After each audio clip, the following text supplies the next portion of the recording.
yang paling saya khawatirkan di dalam hidup kita itu adalah sikap self-rightness. Kita merasa paling benar, sehingga kita cenderung menjadi arogan dan tidak bisa melihat kebenaran itu sendiri. Jadi halo, assalamualaikum warahmatullahi wabarakatuh. Ketemu lagi dengan saya di Siti Aminah di channel Inong Talk. Pastinya kita akan masih membicarakan soal isu-isu perempuan yang menginspirasi bagi kalangan perempuan khususnya di Aceh dan di Indonesia. Kali ini bintang tamu kita sudah hadir bersama podcast Inong Talk, Kak Dian Rubianti. Nggak salah kan Kak Dian Rubianti ya. Tentu beliau ini adalah seorang dosen ya Kak. Juga beliau pernah kuliah di Amerika. Nah, kita akan mengupas nih ya sisi inspiratif dari Kak Dian, apa sih yang harus ngomong nih Kak ya. Kakak kan dulu pernah studinya di Amerika, benar nggak sih? Itu S2? S2, ya. S2 jurusan apa Kak? Administration. Public Administration. Berarti S1-nya di? Saya S1-nya Ekonomi Akuntansi di Universitas Syah Kuala. Kemudian saya ikut suami melanjutkan sekolah di akhir masa studi tsunami. Kebetulan waktu itu ada musibah tsunami, dan setelah tsunami kan blessed in disguise ya. Aceh kan menerima banyak program beasiswa untuk menggantikan para syuhada dan scholars kita yang syahid dalam tsunami. Nah, jadi salah satu program adalah Bush dan Clinton, dua presiden Amerika, mengumpulkan banyak dana. Kemudian Bush Foundation dan Clinton Foundation menyerahkan dana ini ke Fulbright untuk dikelola sebagai beasiswa. Jadi nama beasiswa Fulbright Tsunami Initiative Relief. Wah, itu kakak dan suami mendapatkannya atau ngikut aja? Bukan, suami saya memang sudah lebih dulu di Amerika dengan beasiswa yang lain untuk melanjutkan studi PhD-nya. Artinya suami udah selama berapa tahun nih ke Amerika, terus baru kakak nyusul? Saya kebetulan waktu itu menemani suami. Jadi suami saya S3, sepertinya tahun ketiga ya. Tahun ketiga suami S3, saya melanjutkan S2. Jadi suami tinggal nulis disertasi, nggak tinggal deng kalau disertasi ya. jadi kita memutuskan kuliah bareng. Oh gitu ya, bisa ya Kak, maksudnya itu memang udah kan ini biasanya nih kan kalau misalnya ada ketika pasangan suami istri nih ya kan, oh kalau udah suami yang kuliah, istri nggak boleh lagi. Tetapi Kakak membina ini seperti apa? Justru saya sekolah itu karena didorong suami gitu ya. Jadi waktu itu malah saya bikin perjanjian boleh saya sekolah karena saya sudah tahu bahwa kita akan saya termasuk orang yang tidak bisa LDR gitu ya. Jadi untuk saya LDR itu berat, biar Dilan aja gitu ya. Jadi makanya ketika suami S2 dan S3, saya dan anak-anak ikut. Nah, jadi ketika akhir saya tahu bahwa program Fulbright Tsunami Initiative Relief ini kita hanya punya pilihan apa di hometownnya Presiden Clinton di Arkansas atau di hometownnya Presiden Bush di Texas. Jadi pilihannya hanya itu. Sementara waktu itu suami saya sudah di tahun ketiga PhD-nya itu di Cornell, upstate New York. Jadi itu kira-kira 9 jam. Jadi yang satu di pantai timur Amerika, yang satu di mid south kayaknya ya. Dia udah ke tengah, udah dekat ke Meksiko. Nah, jadi saya udah tahu lah ini secara geografi kita akan terpisah. Jadi udah duluan buat perjanjian. Kalau kata suami ya sebenarnya kalau menurut saya ya, suami saya itu paling pinter mencari cara untuk membuat saya mengiyakan gitu ya. Nah, jadi ketika disuruh sekolah, saya nyelesain S1 aja itu rasanya udah, saya bukan orang yang hobi sekolah formal. Saya suka sekali belajar, tapi saya tidak bisa menghadapi ujian itu kan gitu ya. Ujian duduk di kelas itu karena saya orangnya fatalis.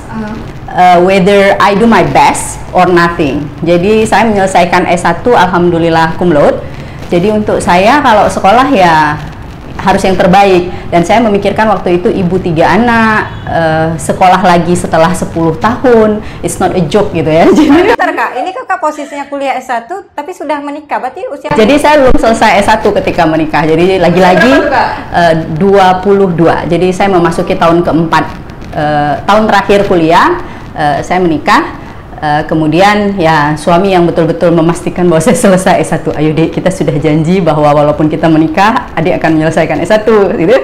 Gitu, karena banyak ya pemirsa Inonto ketika orang memutuskan menikah pada saat kuliah dan akhirnya jadi ibu rumah tangga dan nggak akan selesai tuh. Tapi ini luar biasa ya, disupport sama suami. Tapi saya memang memutuskan menjadi full time mom ya. Sampai sekarang profesi saya itu kalau ditanya orang pekerjaan saya apa, ya saya akan menjawab saya ibu rumah tangga. Nah, jadi memang itu profesi yang saya jalani dengan sangat bangga, dan yang lainnya saya jalani dengan menyesuaikan dengan profesi utama saya. Tapi walaupun pekerjaan yang saya ambil adalah pekerjaan paruh waktu, tapi tidak saya kerjakan separuh hati. Seperti tadi ya, saya maunya kalau mengerjakan sesuatu itu ya harus dengan yang terbaik, bisa memberikan manfaat yang sebesar-besarnya. Jadi waktu itu suami bilang, sayang sekali kita kehilangan banyak scholars, you have the potential, the scholarship is there. Jadi kalau tidak apply, ini kan wasting the chances gitu kan. Ini opportunity untuk berbuat lebih. Kita bisa membuat Aceh lebih baik.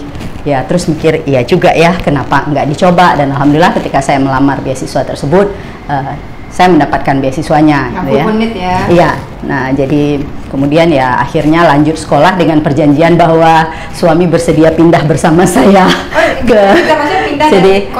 jadi suami itu S3-nya itu nama kotanya Ithaka, jadi abang pindah ke Fayetteville ke tempat saya gitu. Abang dan pindah tempat atau memang pindah universitas? Pindah tempat saja, karena kan tinggal menulis disertasi. Jadi abang menulis disertasi dari Fayetteville, nanti dia yang terbang bolak-balik ke Ithaka. Ketika perlu ketemu dosen ya dia terbang ke Ithaka. Artinya kalau udah sampai ke Amerika nggak juga masa sih sampai LDR juga gitu ya, jadi bersatu di sana gitu. Iya. Oke Kak, ini waktu kakak ini udah melanjutkan, berarti anak-anak dibawa dong ke Amerika? Iya.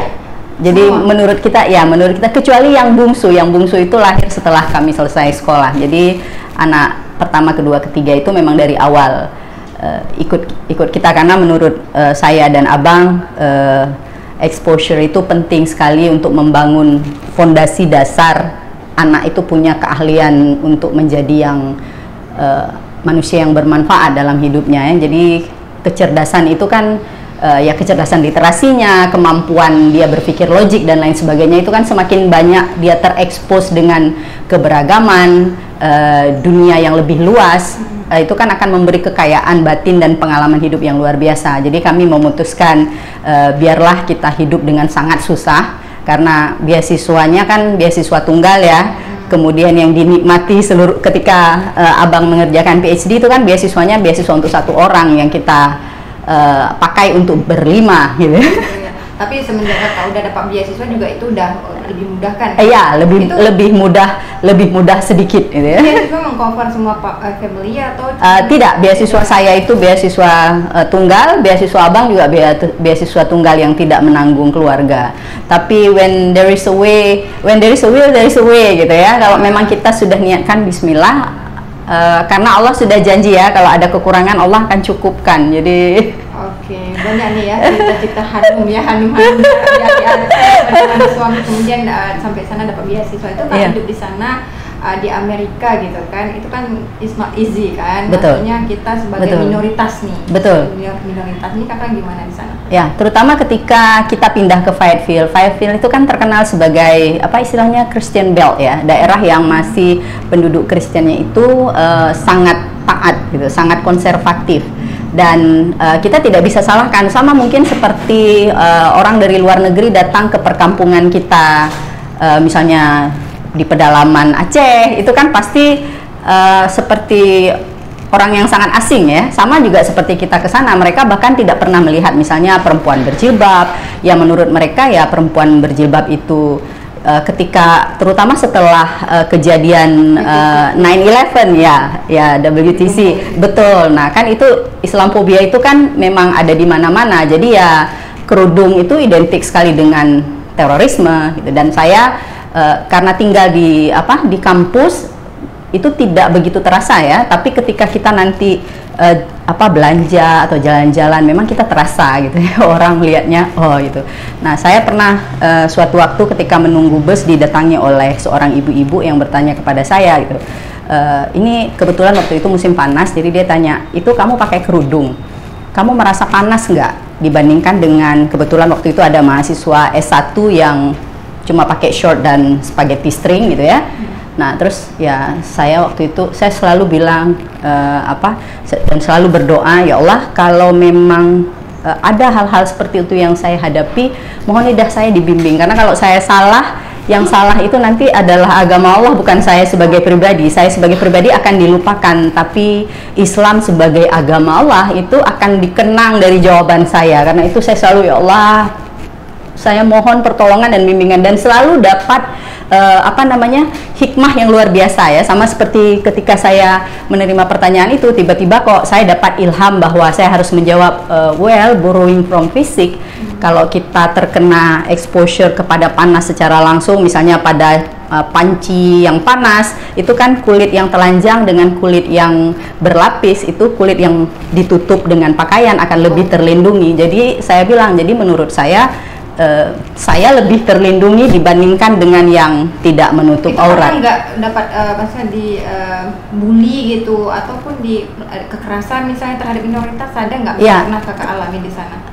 Beberapa teman mengalami itu, tapi kebetulan seperti yang saya sampaikan tadi, karena saya tinggalnya, kita pernah tinggal di Burlington, di Ithaca dan di Fayetteville. Ketiga itu adalah University City, jadi kota pelajar, sehingga kan beda ya perspektif dan pandangan orang dalam menerima dalam menerima kita itu berbeda. Dan juga saya dan teman-teman itu tidak berhenti outreach untuk memperkenalkan Islam kepada mereka, bahwa Islam itu adalah agama yang rahmatan lil alamin, bahwa ya sama di mana-mana agama itu kan pasti ada ekstrim kirinya, ada ekstrim kanannya gitu ya. Jadi itu sunnatullah, di setiap agama ada, sama seperti kita bisa kasih contoh berbagai kejadian lah kalau kita diajak diskusi terbuka di kampus. Jadi ketika saya S2, saya bergabung dengan namanya International Cultural Team, tempat mahasiswa-mahasiswa internasional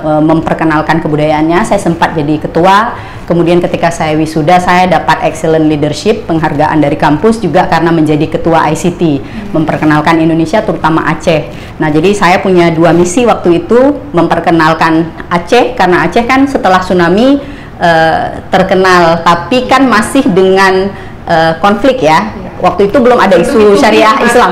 Ya, waktu itu belum ada isu syariah Islami, baru dengan Aceh dan konflik dan segala kekerasan gitu ya. Jadi kita harus kampanyekan bagaimana situasi di Aceh sebenarnya, bagaimana Indonesia. Jadi ya itulah tugas kita sebagai anggota ICT gitu. Dan alhamdulillah,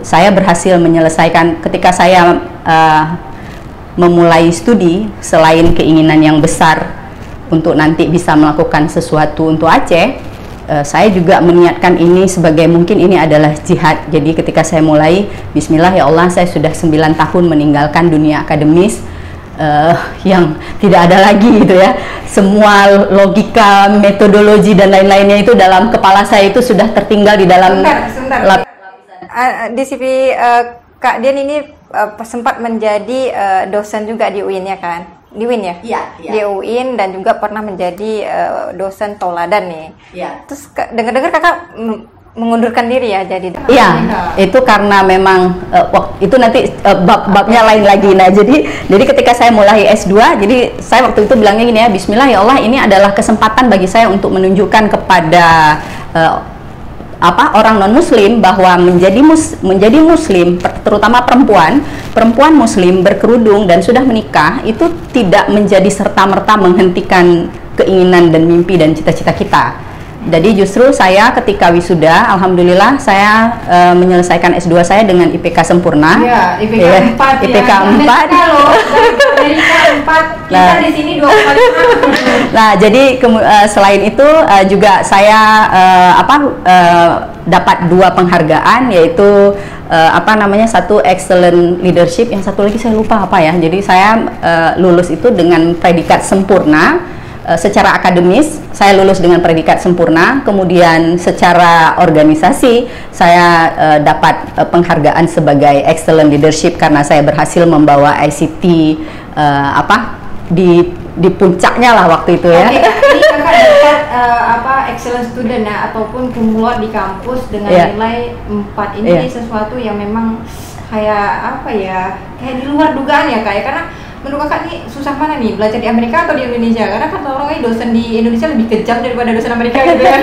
Wah, mungkin karena ini ya, saya pikir karena saya juga bertemu dengan dosen-dosen luar biasa ketika saya S1, jadi ya bisa jadi ya dimanapun, mungkin ya di Amerika juga ada dosen yang jutek gitu ya, tapi kebetulan saya nggak dapat aja gitu. Nah, kebetulan karena secara umum dosen-dosen di Amerika itu sangat positif, jadi kita memang betul-betul diajak untuk berpikir dan untuk kira-kira dia akan datang pada kita, apa yang bisa saya lakukan supaya kamu bisa. Jadi ada office hours-nya, kita boleh hubungi dengan email kapan saja, karena waktu itu belum ada WhatsApp ya. Jadi berhubungan dengan dosen itu via email dan dia ada office hours, kapan nanti kita boleh datang ke kantornya untuk berdiskusi. Jadi kesempatan itu yang tidak pernah saya buang. Selain saya punya tutor pribadi di rumah gitu ya, suami.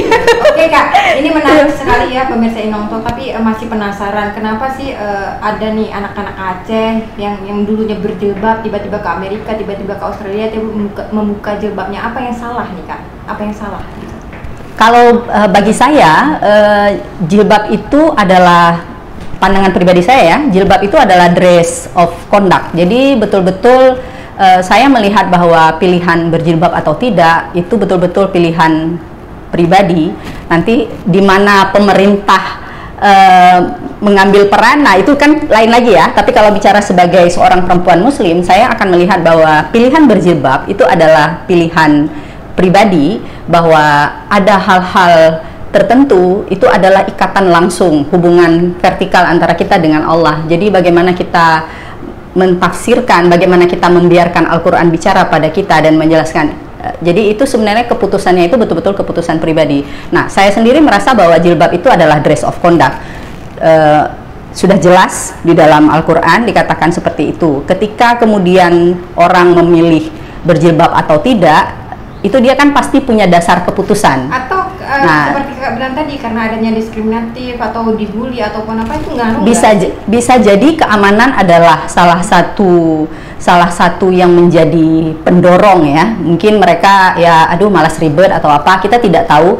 Dan saya sangat hati-hati untuk menjadi judgmental terhadap orang yang tidak berkerudung gitu. Karena kita harus dengar dulu cerita dia apa sih sehingga dia membuka kerudung, dan pasti case by case itu kan tidak sama.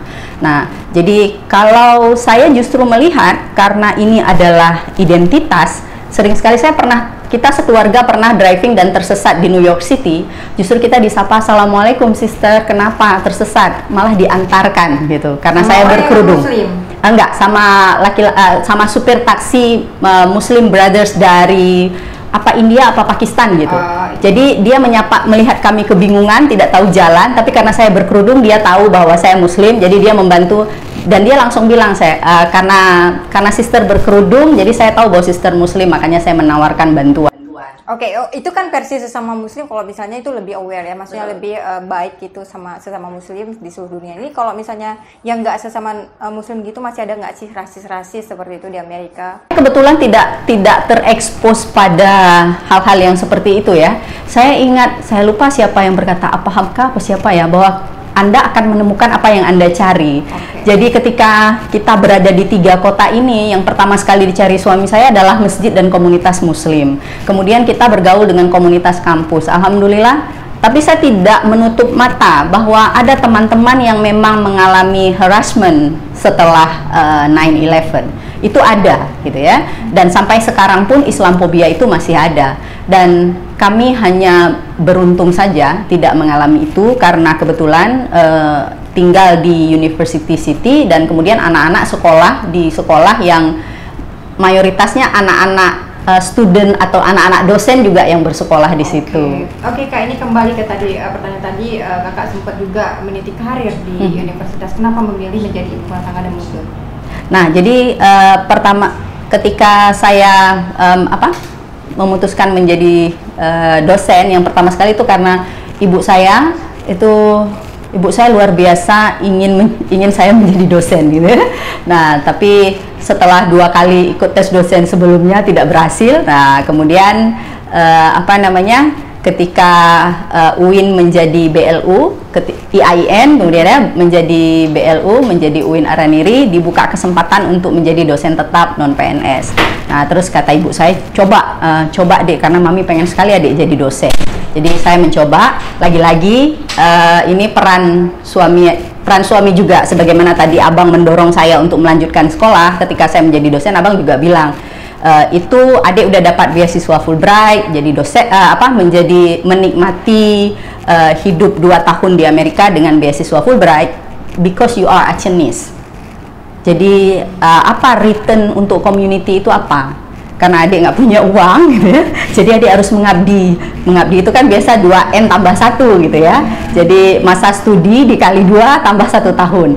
Nah, karena sebelumnya saya bilang sama abang, oke, berarti hitung ya, dulu adik sudah pernah jadi dosen luar biasa setahun, berarti tinggal 4 tahun lagi. Jadi masa kontrak menjadi DTB PNS term pertama itu di UIN 4 tahun. Jadi setelah 4 tahun saya kemudian merasa sudah capek, karena saya suka mengajar, tapi kesehatan fisik saya nggak sekuat orang lain gitu. Jadi saya sering sakit karena kan selain dosen itu kan bebannya tidak hanya mengajar ya, tapi banyak ya menulis, dan ada beban administrasi yang tidak berhenti, dan itu yang saya nggak kuat gitu ya. Jadi memutuskan untuk jadi kadang saya itu bisa mahasiswa yang harus saya asuh setiap semester itu bisa 200-an, dan saya mengajar kelasnya metodologi, kelas seminar, kelas-kelas di mana saya harus membaca proposal mahasiswa, mengkomentari, dan saya melakukan itu kadang-kadang line by line, sehingga apalagi ketika daring itu kan menjadi lebih luar biasa bebannya. Jadi saya merasa saya tidak bisa memberikan my best, jadi ya daripada saya bertentangan dengan hati nurani gitu ya. Jadi terus kalau ada yang tanya, saya biasanya saya akan bilang, wah, saya ikut UAS. UAS itu ketika ibunya meminta beliau menjadi PNS, beliau jadi PNS. Ibunya meninggal, beliau mengundurkan diri. Saya diminta mami menjadi dosen, setelah mami meninggal saya mengundurkan diri gitu. Jadi saya ikut UAS. Itu ngelesnya itu. Tapi suami nggak apa-apa? Ya, alhamdulillah saya punya suami yang memerdekakan saya memilih apapun asal saya bahagia. Luar biasa ya, ya. Apapun yang asal bahagia. One of a kind lah pokoknya suami saya. Siapa lagi yang muji kalau bukan istri ya? Benar-benar ini saatnya ya di Nongtok untuk memuji gitu kan. Tapi ini ini agak sedikit dalam. Ini kan kemarin tuh ada maksudnya kakak tertimpa musibah mungkin ya, kayak suami di penjara. Ini kakak Mina tanya, pada saat suami di penjara itu sebenarnya mental kakak tuh seperti apa sih sebenarnya gitu, karena itu kan ujian yang paling berat kan kakak alamin gitu, karena lebih dari Amerika kayaknya. Jadi dulu saya berpikir bahwa tsunami adalah ujian terberat gitu ya, tapi kemudian pandemi kan, pandemi juga kita kehilangan sangat banyak orang-orang yang dekat dengan kita, dan kemudian terjadi musibah yang menimpa suami saya. Tapi musibah yang kami alami ini, kalau saya lebih melihat itu adalah ujian iman untuk suami saya gitu ya, menguji apa yang selama ini dia sampaikan mengenai integritas, kejujuran dan lain sebagainya, ya dia memperjuangkan itu. Seandainya yang dialami oleh suami saya adalah kasus pelanggaran hukum yang lain, mungkin sebagai istri itu akan menjadi pukulan luar biasa. Kalau yang ini saya terpukul, tapi kita memang sudah siap sejak awal untuk menghadapi ini. Ketika hal kasus yang dialami oleh suami saya ini untuk pertama sekali diceritakan kepada saya justru datang ke teman-temannya abang untuk menanyakan gitu, Yang paling saya khawatirkan di dalam hidup kita itu adalah sikap self-rightness. Kita merasa paling benar, sehingga kita cenderung menjadi arogan dan tidak bisa melihat kebenaran itu sendiri. Jadi yang saya tanyakan pada teman-teman abang, saya bilang, ini teman-teman kenal Saiful Mahdi lebih lama dari saya. Jadi apakah yang dilakukan abang ini benar, atau dia hanya merasa benar, atau dia memang sombong seperti yang dikatakan orang-orang tidak mau minta maaf. Nah, tapi ternyata dalam kasus suami saya, minta maaf itu justru adalah hal yang paling berbahaya di dalam kasusnya, karena pengakuan maaf itu, permintaan maaf itu di banyak kasus pelanggaran UU ITE justru menjadi bumerang, dipakai sebagai alat bukti pemberat. Jadi kalau memang benar, kenapa harus minta maaf, kan begitu ya? Nah, jadi sama sekali bukan masalah arogansi. Jadi ketika saya tahu bahwa apa yang dia perjuangkan benar, ya saya bilang bismillah, tapi abang, you have to be strong. Karena saya sangat khawatir dengan kondisi fisik, kan bisa ya, stroke, serangan jantung dan lain sebagainya, itu yang paling saya takutkan. Tapi kalau abang kuat, saya bilang bismillah, saya siap mendampingi. Itu kan sudah jadi bahagian dari perjuangan ya, yang sudah pasti ya ketika 41 hari abang ditahan ya udah pasti nggak bisa tidur. Tapi ada hal yang menguatkan saya hanya kehilangan Saiful Mahdi. Waktu itu kan kita belum tahu akan dapat amnesti. Saya hanya akan kehilangan suami saya 3 bulan sebagai konsekuensi dari perjuangannya yang kita sudah tahu, yang sudah dari awal kita siap untuk itu. Sementara banyak perempuan lain yang bahkan karena konflik, karena bencana, justru nggak tahu nasib suaminya seperti apa. Dan bukan 1, 2, banyak sekali perempuan di Aceh saat ini yang memang belum mendapat keadilan itu. Kakak mencoba untuk kuat ya, berjuang. Ya, gitu, saya kuat karena saya punya banyak teman. Jadi alhamdulillah kita dapat dukungan yang luar biasa dari semua teman-teman. Jadi ada ribuan doa dari seluruh dunia yang paling selalu menguatkan saya itu ketika ada yang telepon, ada yang WA, kakak, doa kami ada di sujud terakhir saya itu ada nama abang dan kakak. Apalagi maksudnya ya, kita bisa menyebabkan orang lain mengisi sujud akhirnya dengan nama kita, kekuatan apalagi yang lebih besar dari itu. Dan saya pikir itu bukan karena saya kuat, tapi karena saya didoakan untuk kuat. Dan pertolongan Allah juga. Betul, ya. Betul, nah itu sungguh luar biasa sekali ya, cerita mulai dari pertama kemudian hijrah ke Amerika, kemudian kembali dapat ujian bertubi-tubian. Ini bukan hal yang memang biasa gitu dialami sama perempuan, kecuali memang ujian itu memang dikasih kepada orang yang mampu ya, mampu menghadapinya seperti Kak Dian ini, seperti itu. Kak, mungkin untuk terakhir mungkin ada yang mau Kakak sampaikan kepada pemirsa perempuan-perempuan Inontok yang di luar sana, bagaimana misalnya tip-tip agar legowo dengan masalah kayak gitu, apapun boleh Kak, silakan Kak. Senang sekali bisa bersama Inontok pada kesempatan ini. Bagi saya sesungguhnya kepasrahan tertinggi kepada Allah, tawakal itu adalah kekuatan luar biasa dalam menjalani hidup. Di dalam hidup kita sebagai muslim itu tidak ada kebetulan. Semua adalah jalinan-jalinan, mata rantai yang sudah Allah atur. Perjanjian kita dengan Allah di Lauh Mahfuz. Tapi karena Allah Rahman dan Rahim, maka terbuka banyak jalan bagi kita untuk menjadi yang terbaik. Jadi saya selalu percaya bahwa Allah itu sebagaimana sangka kita. Maka teruslah bersangka baik kepada Allah, maka banyak kemudahan dan pertolongan. Allah tidak janjikan ihdinas siratal mustaqim itu bukan jalan tol, jalan yang lurus dan senang-senang, tidak. Tapi jalan kebenaran, jalan keadilan, dan itu tidak mudah. Tapi insya Allah dengan pertolongan Allah, kita selalu tawakal. Tawakal itu selalu akan menjadi tali pengikat antara kita dengan Allah yang membuat kita akan selalu kuat, dan kita akan selalu bertemu dengan orang-orang yang punya pemikiran yang sama dengan kita ya. Jadi seperti Hamka bilang bahwa kita akan menemukan apa yang kita cari. Carilah kebaikan, maka kita akan bertemu kebaikan. Dan jangan pernah khawatir ketika melakukan kebaikan. Betul-betul what goes around comes around. Kalau kita melakukan kebaikan, maka berjuta-juta kebaikan akan kembali kepada kita. Jadi kami berhutang banyak sekali di 26 tahun perkawinan kami. Itu banyak sekali yang memberikan kebaikan-kebaikan sehingga kami bisa bertahan. It's not a perfect marriage, but I can guarantee that's a happy one.